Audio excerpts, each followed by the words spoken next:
अस्सलामु अलैकुम वरहमतुल्लाहि वबरकातुह। वालेकुम अस्सलाम वरहमतुल्लाहि वबरकातुह। अल्हम्दुलिल्लाहिल्लज़ी जअल अश-शम्स वल-क़मर बिहुस्बान वन-नज्म वश-शजर यस्जुदान कमा फज़्ज़ल ज़मानन अला ज़मान वफ़ज़्ज़ल मकानन अला मकान वइंसानन अला इंसान ونشهد أن لا إله إلا الله وحده لا شريك له لا ضد له ولا ند له ولا مثل له ولا مثيل له ونشهد أن لا إله إلا الله وحده لا شريك له الذي أرسله بالحق بشيرا ونذيرا وداعيا إلى الله بإذنه وسراجا منيرا إن الله وملائكته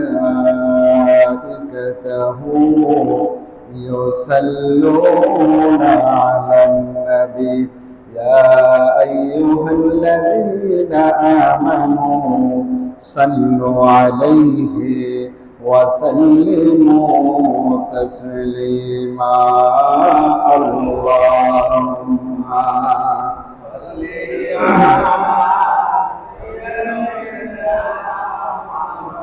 لا محمد وعلى علي مولانا محمد اللهم صل على مولانا محمد وعلى آل سيدنا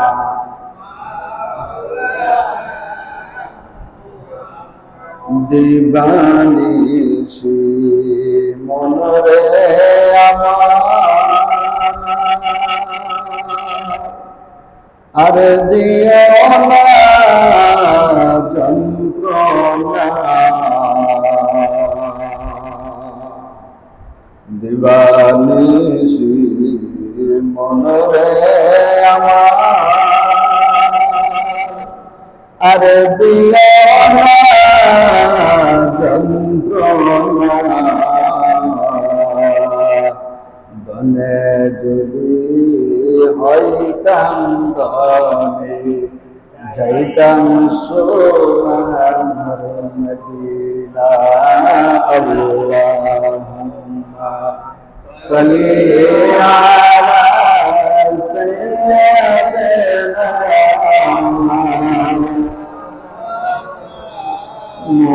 محمد وعلى آل سيدنا مولانا محمد لا إله إلا الله لا إله إلا الله لا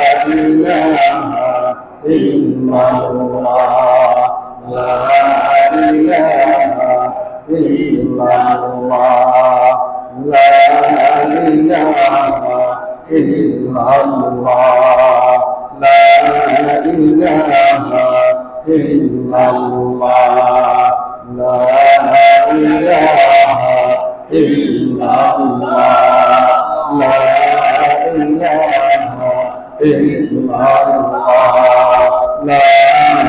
ilaha illallah, la ilaha illallah, Muhammadur Rasulullah. कौनाइन Mukhtar को तो उनको बनाया, उम्मत की नगाबान खुदा तुमको बनाया, उम्मत की नगाबान खुदा तुमको बनाया। या रब मेरे आँखों में समा जाए मदीना, या रब मेरे आँखों में समा जाए मदीना, मुद्दत से मेरा दिल में तमन्ना है मदीना, मुद्दत से मेरा दिल में तमन्ना है मदीना। तलवार बकत हो के नकल मैदान आसिल, दुश्मन की मकाबल तो लगा नाराए तकबीर, दुश्मन की मुकाबल तो लगा नाराए तकबीर। तू मर्द मुसलमान हो तो मर्द मुसलमान, तू मर्द मुसलमान हो तो मर्द मुसलमान। एक हाथ में तलवार एक हाथ में कुरान, एक हाथ में तलवार एक हाथ में कुरान। सुब्हानक ला इल्मा लना इल्ला मा अल्लमतना, इन्नका अंतल अलीमुल हकीम। قال رب اشرح لي صدري ويسر لي أمري। আলহামদুলিল্লাহ, আল্লাহ পাকের দরবারে অসংখ্য অগণিত অফুরন্ত শুকরিয়া। আমার সামনে উপস্থিত আছেন আমার সম্মানিত মুসল্লিয়ানে কেরাম, পর্দার আড়াল থেকে আমার মাইকের আওয়াজ যারা শুনতেছেন, আমার সম্মানিতা মা ও বোনেরা, ওই মহান মনিবের দরবারে সর্বপ্রথম শুকরিয়া জ্ঞাপন করছি যে আল্লাহ আপনাকে আমাকে এতদিন পর্যন্ত হায়াতে বাঁচিয়ে রেখে আল্লাহ পাকের ঘরে যারা এই পর্যন্ত হজে গিয়েছেন, মোটামুটি সবাই চলে আসছে, আবার নতুন করে উমরায় যাওয়া শুরু হয়ে গেছে। আল্লাহ তাআলা সব কিছু মিলে এই পর্যন্ত আমাদেরকে হায়াতে বাঁচিয়ে রাখলেন। যে আল্লাহ এই পর্যন্ত আমাকে হায়াত দিয়ে বাঁচিয়ে রাখলেন, সব কিছু আল্লাহ তাআলা ফ্রিতে দিয়ে দিলেন। আল্লাহ পাকের কাছে একবার কালিমাতুশ শুকর চিৎকার মেরে উচ্চ আওয়াজে, কোনো কৃপণতা না করে অন্তরের অন্তরস্থল থেকে কালিমাতুশ শুকর আদায় করি, আলহামদুলিল্লাহ। বান্দা যখন আলহামদুলিল্লাহ বলে, এই মসজিদের যে চারো দেওয়াল আছে, হাদিসের মধ্যে রাসূলুল্লাহ সাল্লাল্লাহু আলাইহি ওয়াসাল্লাম বলেন, যে মজমার মধ্যে কোরআন এবং হাদিসের আলোচনা হয়, রহমতের ফেরেশতারা নূরের পর দিয়া পুরা মজমাকে প্যান্ডেলের মতো বেষ্টন করে রাখে, সুবহানাল্লাহ। এবং আখিরি মুনাজাত পর্যন্ত যারা এই মজমার মধ্যে থাকবে, কোরআন হাদিস মজমার মধ্যে, আল্লাহর ফেরেশতারা তাদের জন্য মাগফিরাতের দোয়া করতে থাকে, সুবহানাল্লাহ। এবং আল্লাহ তাআলা ফেরেশতাদেরকে জিজ্ঞাসা, আমার ফেরেশতারা তারা কি আলোচনা করে? তখন ফেরেশতারা বলে, আল্লাহ তুমি তো জানো, তারপরে আবার কেন জিজ্ঞাসা করো? না, আমি তোদের কাছ থেকে জানতে চাই, তোরা তো ডিউটি করো, কোথায় কি আছে, আমি আল্লাহ তো সব জানি, সামিউন আলিম বিযাতিস সুদূর, আমি আল্লাহ তো সব জানি, তারপরেও ফেরেশতাদেরকে জিজ্ঞাসা।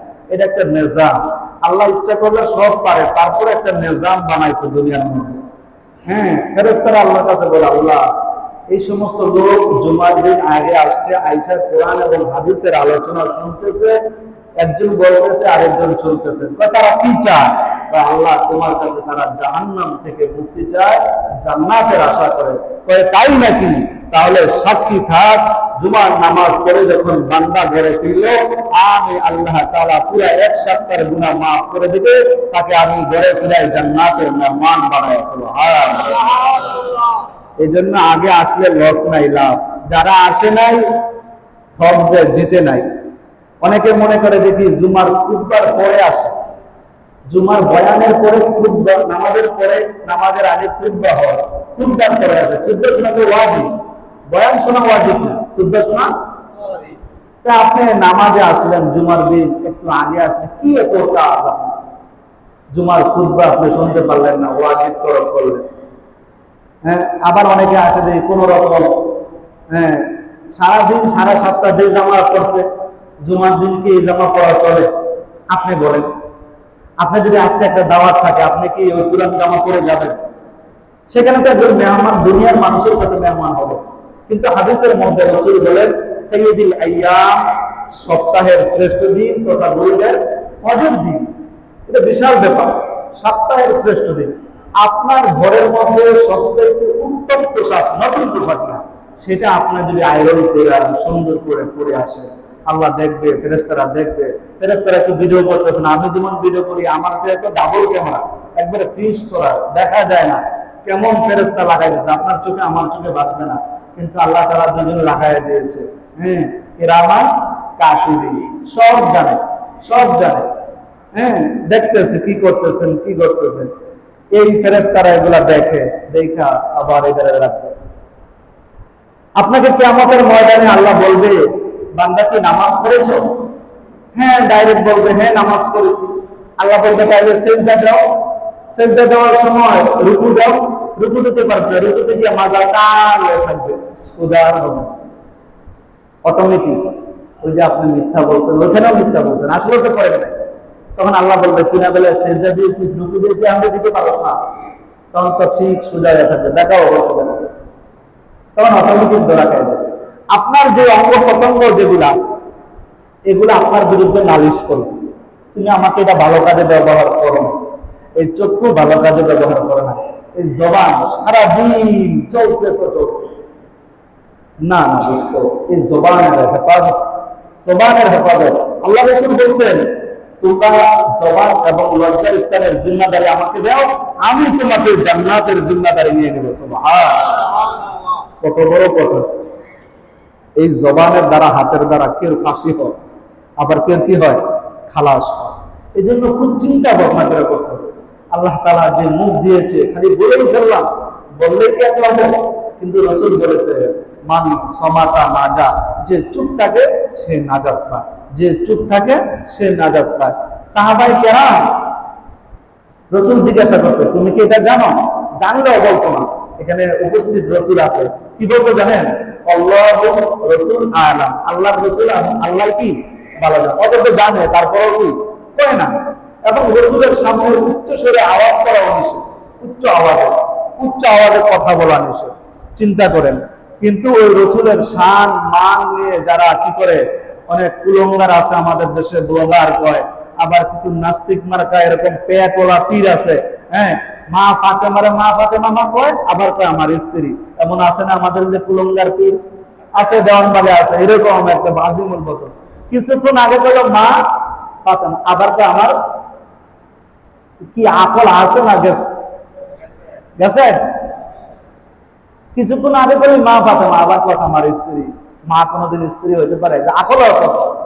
আল্লাহ তাআলা আবার আল্লাহর রাসূলকে কয় যে অমুক জায়গা আমি দেখছি ডাস্টবিনে, নাকি কোন জায়গার মধ্যে বলে দেখছে, এর ঈমান আছে না গেছে? আল্লাহর রাসূল তো ডাস্টবিনে না, তোর 14 গোষ্ঠীর ঈমান ডাস্টবিনে। ঠিক তো? আল্লাহর রাসূলকে যদি কেউ স্বপ্নে দেখে, ব্যক্তিটা তো ওরকম হতো। হ্যাঁ, গত জুমা আলোচনা করছিলাম ইমাম মালিক রাহমাতুল্লাহ আলাইহির কথা।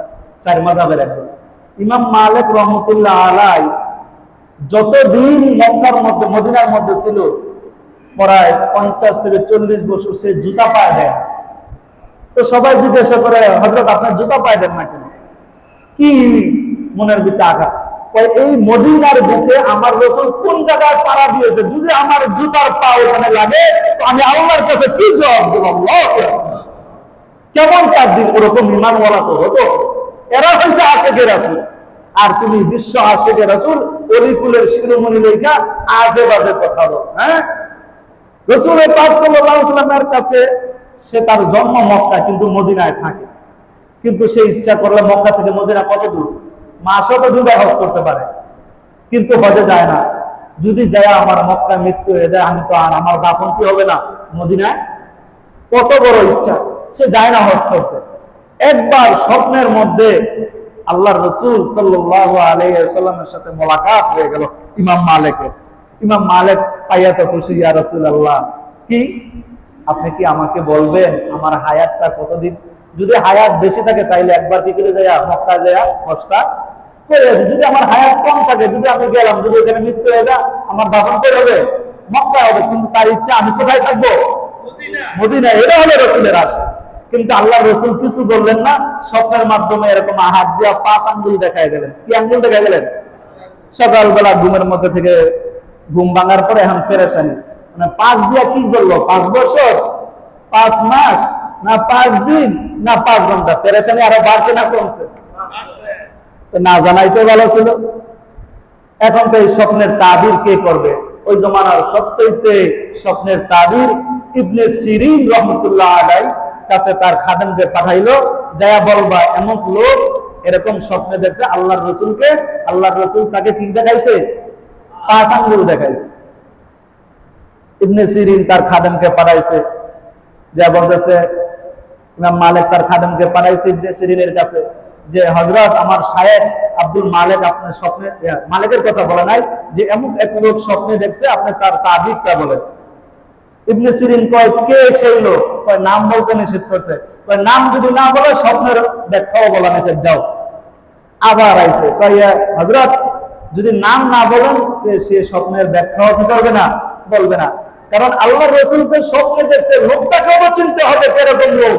কেউ যদি বলে মা ফাতেমা আমার স্ত্রী, আর সে যদি কয় আল্লাহর রাসূলকে স্বপ্নে দেখছে, এটা কি বিশ্বাস করার মতো? নাউযুবিল্লাহ বলেন। এরকম লোক আল্লাহর রাসূলকে মুখের মধ্যে নাই দাড়ি, নাই কোনো সুন্নাত, নাই কোনো নামাজ, মাজার পূজারি, এরকম ভঙ্গ যদি কয় আল্লাহর রাসূলকে স্বপ্নে দেখছে, এটা কি মেনে নেওয়া যাবে? ইবনে সিরিন রাহমাতুল্লাহ আলাইহি বলতেছে যে ওই লোকের নাম নিয়ে আস।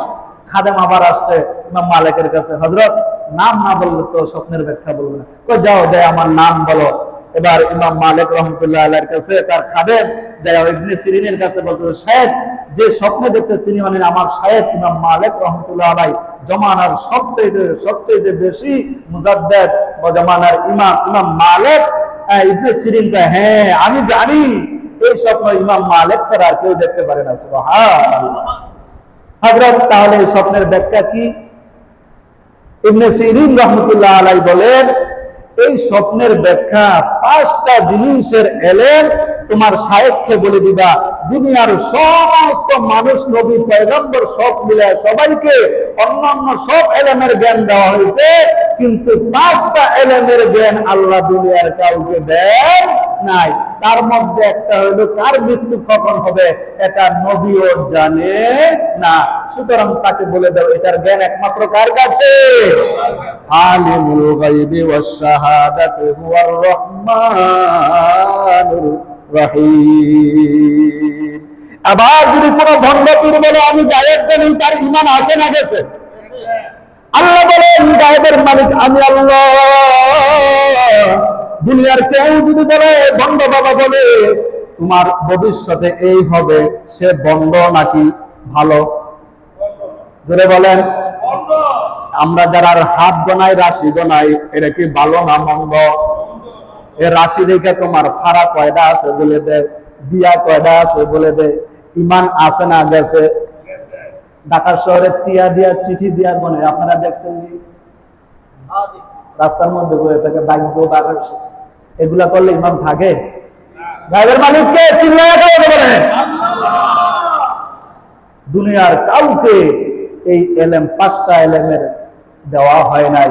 হ্যাঁ, হায়াত, মওত, রিজিক, দৌলত এগুলা সব কার কাছে? আল্লাহর নবীও জানে না। আল্লাহর নবী কি দেখাই গেছে? ইচ্ছা করলে তো বলে দিতে পারতো না, কিন্তু আল্লাহর নবী তো আল্লাহ তাআলা ওইটা দেয় নাই। নবীকে আল্লাহ তাআলা যতটুকু দিয়েছে, জিবরাইল নবীর কানে ওহী আসে, তারপরে জিবরাইল হারগাজ না গোফতা তানা গোফতা রব্বুল জলিল মুহাম্মদ হারগাজ না গোফতা তানা গোফতা জিবরাইল জিবরাইল হারগাজ না গোফতা তানা গোফতা রব্বুল জলিল। পয়গম্বর বলেন, আমার আল্লাহ যতক্ষণ জিবরাইলের মারফতে আমার কাছে কিছু না পৌঁছায়, আমি রাসূল ও গায়েব জানি না। রাসূল কি জানে না? গায়েব জানে না। প্রিয় হাজিরিন, যে কথা বলতেছিলাম, আল্লাহ পাক আপনাকে আমাকে এই পর্যন্ততে হায়াতে বাঁচিয়ে রাখলেন, ওই আল্লাহর কি শুকর আদায় করলাম, কি শুকর আদায় করলাম। আল্লাহ তাআলা যে আপনাকে হায়াতে বাঁচিয়ে রাখলো, আপনি 5 ওয়াক্ত নামাজও পড়তে পারলেন না। 5 ওয়াক্ত নামাজের মধ্যে যদি 4 ওয়াক্ত পড়েন, ফজরের নামাজ আপনি পড়তে পারলেন না, কি আল্লাহর কাছে কি হিসাব দিবেন? আপনি 24 ঘন্টাই তো নিজের কাজে ব্যবহার করেন, 23 ঘন্টা ব্যবহার করেন, 1 ঘন্টা কি মালিকের কাছে দিতে পারেন না? আপনি বড় দুঃখ লাগে, আফসোস লাগে। কেমনে আপনাদেরকে বুঝাবো? যদি আজকে আমার চক্ষুরা বদ্ধ হয়ে যায়, কবরের আযাব হবে, এটা কি সত্য না মিথ্যা? জোরে বলেন, কবরের আযাব হবে সত্য না মিথ্যা? সত্য। এটা কি অস্বীকার করলে কি ঈমান থাকবে? তো কবরের আযাব যদি সত্য হয়, নামাজ না পড়লে, এক একটা নামাজ যদি কেউ কাজা করে 2,88,000 বছর জাহান্নামে, এটা কি সম্ভব? সত্য, কিন্তু এটা এই 2,88,000 বছর জাহান্নামের আগুনে জ্বলা কি সম্ভব? এ কি দুনিয়ার আগুন? জাহান্নামের আগুন, দুনিয়ার আগুন তো একবার পুড়ে গেলে আবার ভালো হয়, অথবা মরে গেলেন একবারে শেষ। কিন্তু জাহান্নামের আগুন তো পূর্বে আবার শরীর হবে, আবার পড়বে। আর এটা সাময়িক কিছু আগুন না, এই দুনিয়ার আগুন যেরকম এরকম না বন্ধু। তোর পায়ে ধরে বলি, সব কিছু পড়ো, তোমার আফসোস নাই। মসজিদে অন্তত 5 ওয়াক্ত নামাজ জামাতের সাথে পড়ো, আর কিছুই না করো, আল্লাহকে বলতে পারবো যে আল্লাহ 5 ওয়াক্ত নামাজ পড়ছি, 5 ওয়াক্ত নামাজ পড়ছি। যারা নামাজ পড়ে না তাদের জন্য একটা সুসংবাদ আছে, আপনাদের পরিচিত একটা সূরা, ফাওয়াইলুল লিল মুসাল্লিন, পরিচিত না?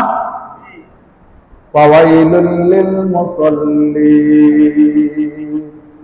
আল্লাহ পাক মাঝে মাঝে আমরা মশকারি করে অনেক কথা কই না, এখানে আল্লাহ বলতেছে জাহান্নামীদের জন্য সুসংবাদ। জাহান্নামীদের জন্য সুসংবাদ, দুঃসংবাদ। এখানে বলতেছে ওই নামক জাহান্নাম ওই সমস্ত ব্যক্তিদের জন্য যারা নামাজের মধ্যে তাওবাহ না ফাওয়াইলুল লিল মুসাল্লিন, ওই সমস্ত মুসল্লিদের জন্য ওই নামক জাহান্নাম, ওই নামক জাহান্নাম দোস্ত, যারা নামাজের মধ্যে ছাড়ে, পড়ে ছাড়ে, মাঝে মধ্যে পড়ে, মাঝে মধ্যে ছাড়ে। আর নামাজ না পড়তে পড়তে এমন অবস্থা হয়েছে, জানাজার নামাজের মধ্যে যে ঈদের নামাজের নিয়ত করে বলছে, ওই যে বছরে একবার টেস্ট লাগবে। আর জানাজার নামাজ তো মাঝে মধ্যে আসে, সবসময় আসে। জানাজার নামাজের মধ্যে হাত উড়ান শুরু করছে, এরকম আছে না? আমি একবার বলছিলাম ঢাকা শহরে এরকম হয়েছে, মসজিদের সভাপতি সাহেব আইয়া মুয়াজ্জিন সাহেবের লোকে দাঁড়াইছে, শহরে তো মুয়াজ্জিন থাকে না? তো মুয়াজ্জিন দাঁড়াইছে ঈদের নামাজের মধ্যে, সাথে মসজিদের সভাপতি সাহেব দাঁড়াইছে। সভাপতি দাঁড়ায় মুয়াজ্জিনকে দম দিতে, মুয়াজ্জিন সাহেব একামত দেন। মুয়াজ্জিন আসতে করল, সভাপতি কইছে না, মুয়াজ্জিন আসতে, স্যার একামত তো নাই। হ্যাঁ, আগে কইবা না, বেচারা আগেও খাইলো দমক, পরেও খাইলো দমক, অন্যায় কি হ্যাঁ না? সভাপতি আগে করবো না, আগে আমি কেমন, আপনি যে ভুল করবেন এদিকে আমি জানি, আপনি যে জানেন না আমি জানি। হ্যাঁ, এই জন্য দোস্ত, তুমি যদি নামাজি হয়ে যাও, তুমি যদি কোরআনওয়ালা হয়ে যাও, তোমার চক্ষুরা বদ্ধ করতে দেরি, তোমার চক্ষুরা বদ্ধ হইতে দেরি, কোরআন তোমার পাশায়া দাঁড়াইবে। শুধু তাই করবে না, এই কোরআন তোমাকে জান্নাতের গেটের ভিতরে পৌঁছায় দিয়া তোমাকে সালাম দিয়া তারপরে তোমার কাছ থেকে বিদায় দিবে। সুবহানাল্লাহ। অথচ এই নামাজের দারদারি না, এই রোজার দারদারি না, কোরআন তেলাওয়াতের দারদারি না। 2 সপ্তাহ যাবত চলতেছে কোরআনে কারীমের তেলাওয়াত। কোরআন বিশুদ্ধভাবে পড়তে পারা, কোরআনে কারীমের তেলাওয়াত যারা পড়ে, কোরআনে কারীমের যারা তেলাওয়াত করে, আল্লাহ রাসূল সাল্লাল্লাহু আলাইহি ওয়াসাল্লাম এই কোরআন এমন একটা কোরআন, এই কোরআন যদি কেউ ধরে তাও সওয়াব, এই কোরআন পড়লেও সওয়াব, এই কোরআনের দিকে তাকাইলেও বন্ধু সওয়াব। তোমার ঘরে যে একটা কোরআন আছে তোমার তো খবরই নাই। তোমার বিবি প্রত্যেকদিন তোমার টিভিটারে মোছে, ভালো ভালো জিনিসগুলা মোছে, ভালো জিনিসের মধ্যে কি এটা একটা নাই? এটা সবচেয়ে বেশি দামি। আল্লাহু আকবার। এর চেয়ে দামি কিতাব, দামি জিনিস কি কোরআন কোথাও আছে? ইন্নাহু লাকুরআনুন কারীম। এর নাম কি? আবার কোরআনে কারীমকে তুমি প্রশ্ন করো, কোরআন তোমার বাড়ি কোথায়? কোরআন নিজে উত্তর দিয়া দেবে, ফি লাওহিম মাহফুজ। আমার বাড়ি কোথায়? লৌহে। শুধু তাই নয়, এই কোরআনকে যারা স্পর্শ করবে, আল্লাহ পাক এই কোরআনের মধ্যে কোরআন বলে দিয়েছে, লা ইয়ামাসসুহু ইল্লাল মুতাহহারুন।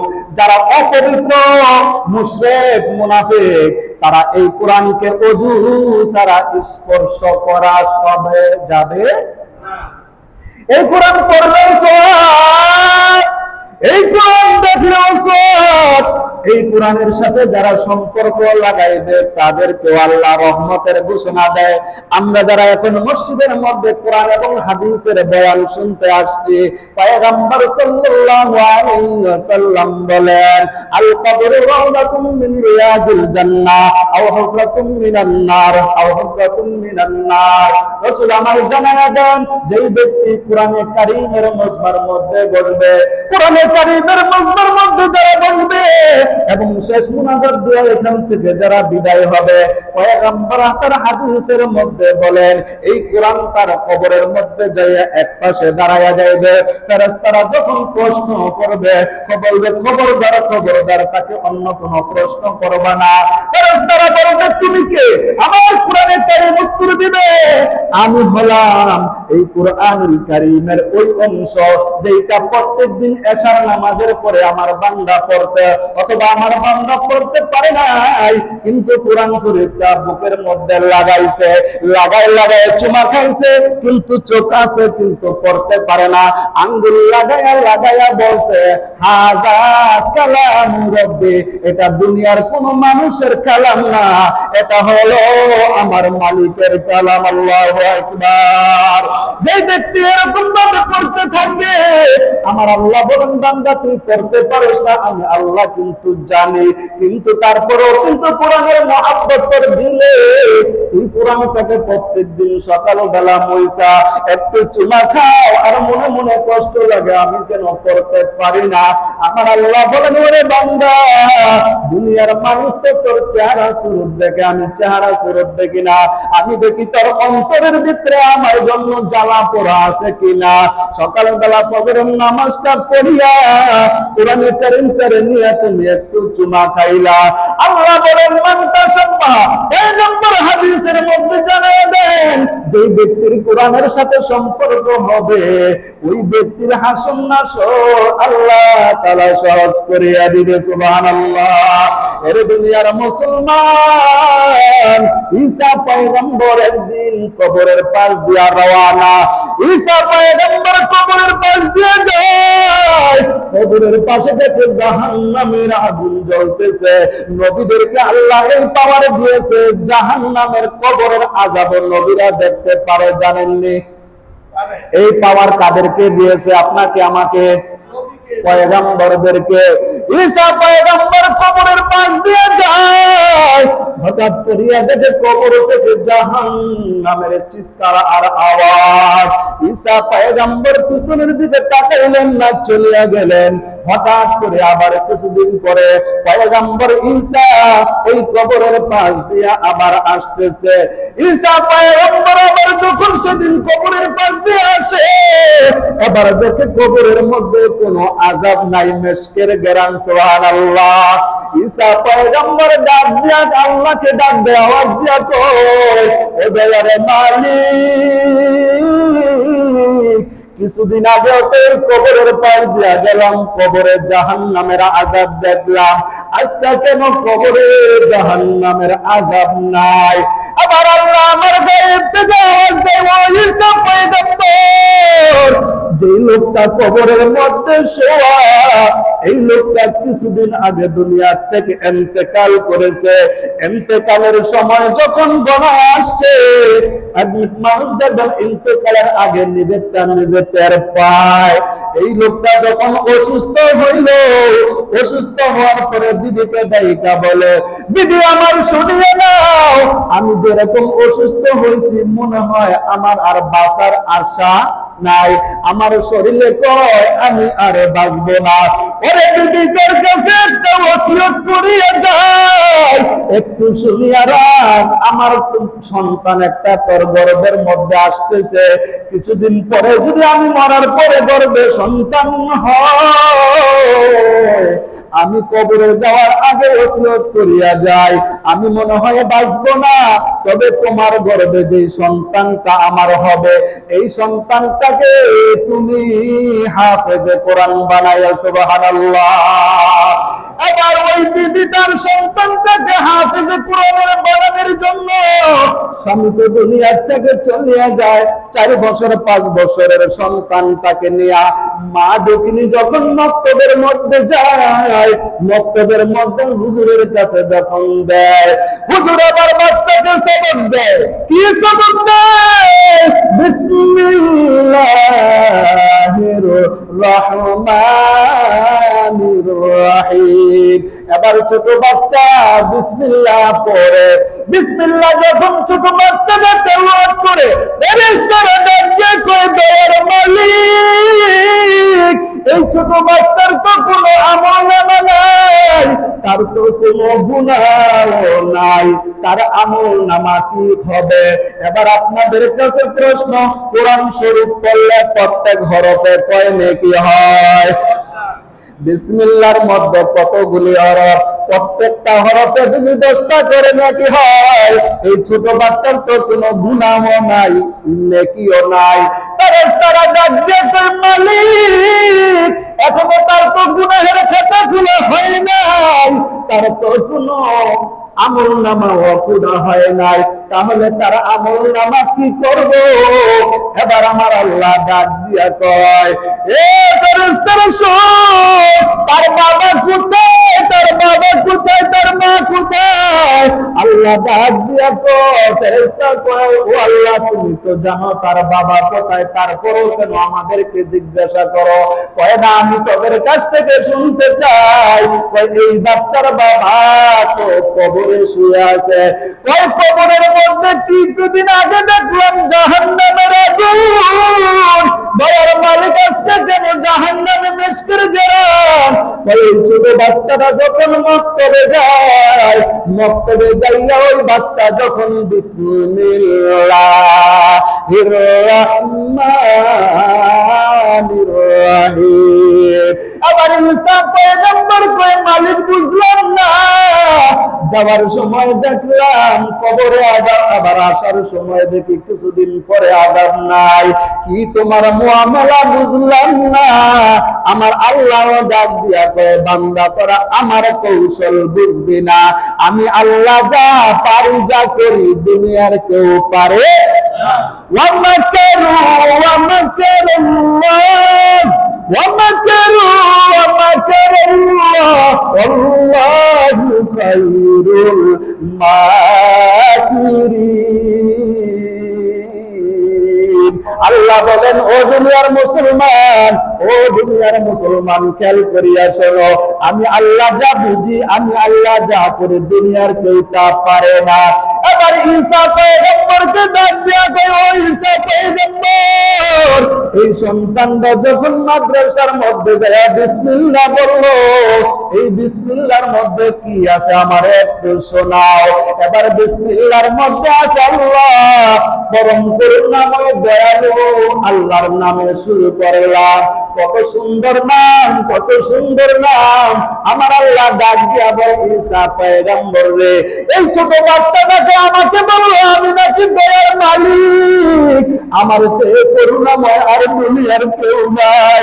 ওরে ঈসা পয়গম্বর, আমি যদি দয়ালু আল্লাহ মেহেরবান হই, তাহলে তার বাবার কবরে, আত্মীয় স্বজনের কবরে আর আযাব হইতে পারে না। যারে আমার ফেরেশতারা যা ওই কবরের মধ্যে আযাব হইতে পারে না। কেন জানো? ওই ছোট বাচ্চাটা বক্তব্যের মধ্যে, কিন্তু সে জানে না বিসমিল্লাহর কত বড় অর্থ। পরম করুণাময় দয়ালু আল্লাহর নামে শুরু করলাম।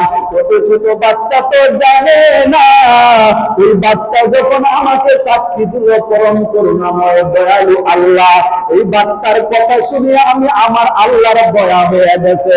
সুতরাং আমার আল্লাহ যদি বাচ্চার কারণে আমাকে যদি দয়ালু ঘোষণা করিয়া থাকে, আমি আল্লাহর দয়ার পরিচয় দিয়া তার বাবা সহ তার পরিবারের সবার কবরের আযাব মাফ করে দিলাম। সুবহানাল্লাহ বলেন।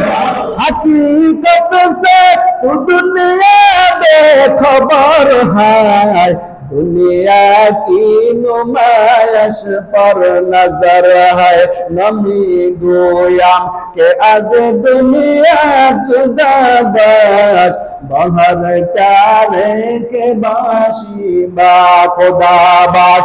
এবার চিল্লা বলেন, এই কোরআন পড়লে সওয়াব, এই কোরআন দেখলে সওয়াব আছে না নাই? এই কোরআন পড়তে পারার জন্য চেষ্টা করা লাগবে কি লাগবে না?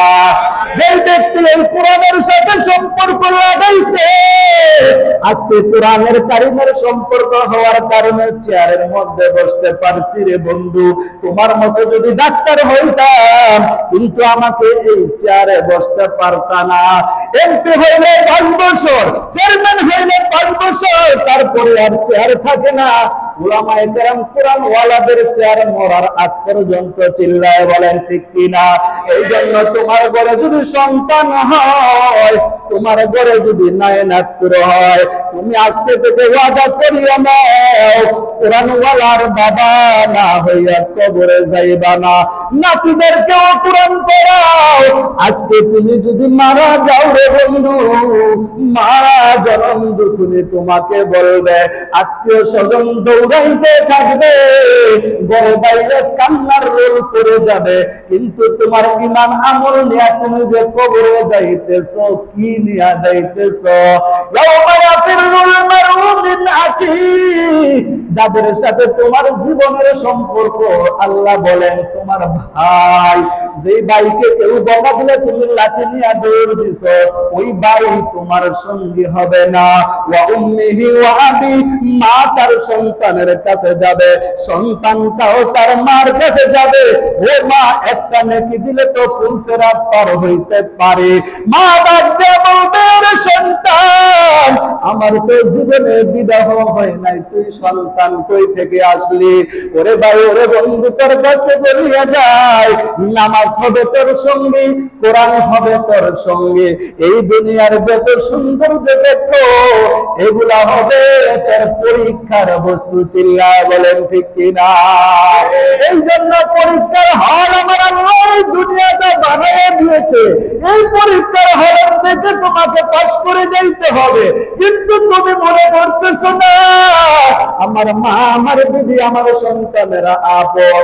আজকে আমি যদি মরিয়া যাই, আমাকে নিয়ে আমার আত্মীয় স্বজনরা মাটি দিয়া দিবে, কাপনের কাপড় দিয়া পেছাইয়া, কেউ যাবে বাজানে, কেউ যাবে গরম পানির গোসল দিতে। আবার মা দুঃখ নিয়ে বলবে, আমার সন্তানটাকে নিয়ে যাও, শেষবারের মতো আমাকে চেহারাটা একটু দেখাইয়া দাও, এছাড়া আর কিছু করতে পারবে না। কিন্তু যদি আলেমের বাপ হও, ওই আলেম নিজে জানাজা পড়াইয়া খাটটা কান্দের মধ্যে নিবে, গুরুস্থান পর্যন্ত যাবে।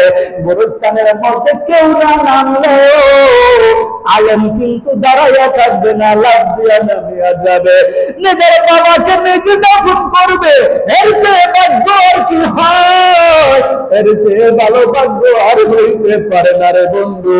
ওরে পর্দার আড়ালের মা নিজেও পূরণ করতে পারো না, সন্তানদেরকেও পড়াও না, সারাদিন মোবাইল নামক হুজুর সময় নাই, সময় কেমনে থাকবো?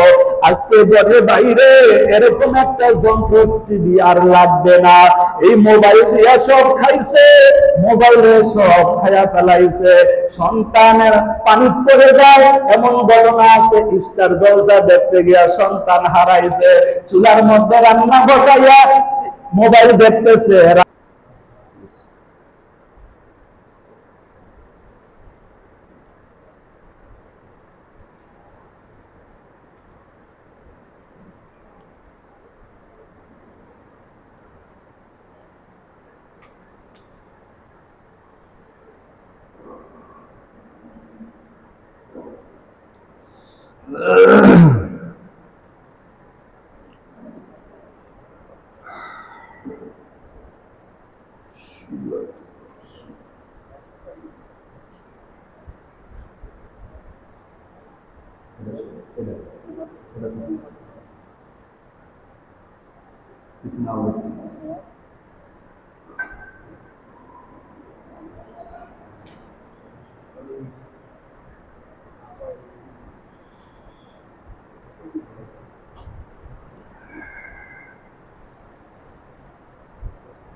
السلام عليكم ورحمة الله وبركاته. وعليكم السلام ورحمة الله وبركاته. الحمد لله الذي جعل الشمس والقمر بحسبان والنجم والشجر يسجدان كما فضل زمانا على زمان وفضل مكانا على مكان وإنسانا على إنسان ونشهد أن لا إله إلا الله وحده لا شريك له لا ضد له ولا ند له ولا مثل له ولا مثيل له ونشهد أن لا إله إلا الله وحده لا شريك له الذي أرسله بالحق بشيرا ونذيرا وداعيا إلى الله بإذنه وسراجا منيرا إن الله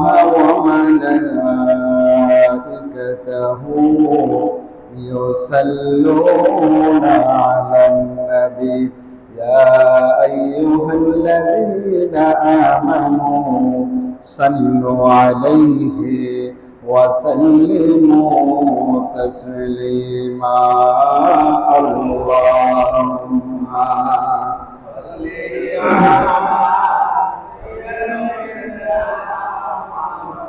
لا محمد وعلى علي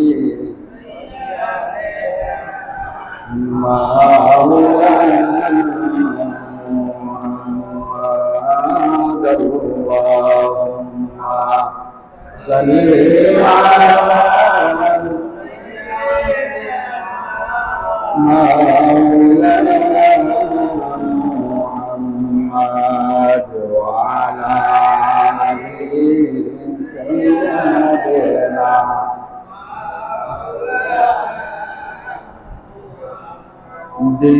দিবানিশি মনরে আমার আর দিও না যন্ত্রণা দিবানিশি মনরে আমার আরে দিও না যন্ত্রণা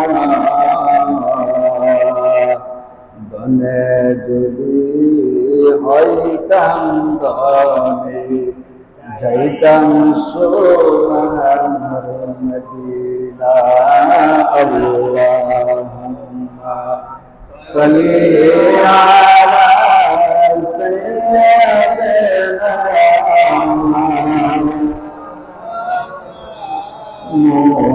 মুহাম্মাদ ওয়া আলা আলি সাইয়্যিদিনা মাওলানা